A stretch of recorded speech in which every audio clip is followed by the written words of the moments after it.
Ray Hamilton was arrested and sentenced to 342 years in jail. After a second trial for murder, he was sent to the electric chair.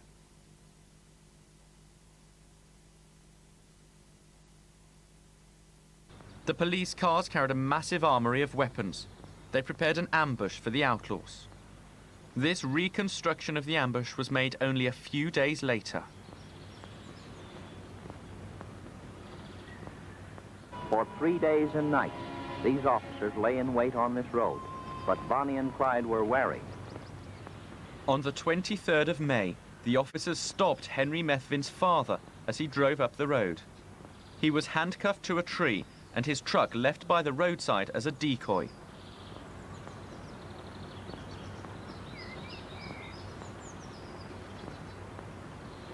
On the third day, a tan-coloured Ford V8 turned into the road. It looks like the car, fellas. The police recognized Clyde as the driver.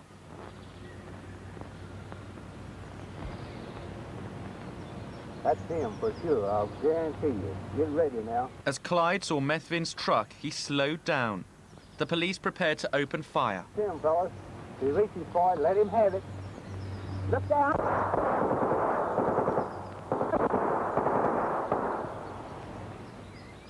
The car stopped, riddled with bullets. This film, taken just a few minutes after the shooting, is not a reconstruction. Here is Clyde Barrow and Bonnie Parker, who died as they lived, by the gun. Bonnie is seen leaning against Clyde. Clyde was a master gunman. Seldom did anyone ever live when Clyde got the first shot. There were a pistol and a shotgun ready on the floor of their car, but the ambush had taken the couple by surprise. Within hours, sightseers were traveling to the ambush site. A procession of more than 50 cars escorted the shattered Ford to the police pound. Here, it was put on show. A fence was set up to stop souvenir hunters. They'd already tried to rip parts off the car and seize bits of Bonnie and Clyde's hair and clothing. On the back seat, lawmen found 3 light machine guns, a dozen pistols, and more than 1,000 rounds of ammunition. Bonnie and Clyde had had no chance to return fire at the ambush, but both of them had guns close to hand. 107 rounds had been pumped into the car in less than 2 minutes. Their bodies had been riddled with about 50 bullets each. The bodies of Bonnie and Clyde were displayed to prove that they really were dead. Bonnie was visited by 40,000 people, Clyde by some 30,000. Frank Hamer and the men who'd hunted down the couple became national heroes. There was chaos at the Arcadia funeral home when people rushed to see the famous corpses. Clyde's coat was exhibited. It had 40 bullet holes from the ambush. His gun was also shown. Close examination showed that it had 7 notches, 1 for each man he had murdered.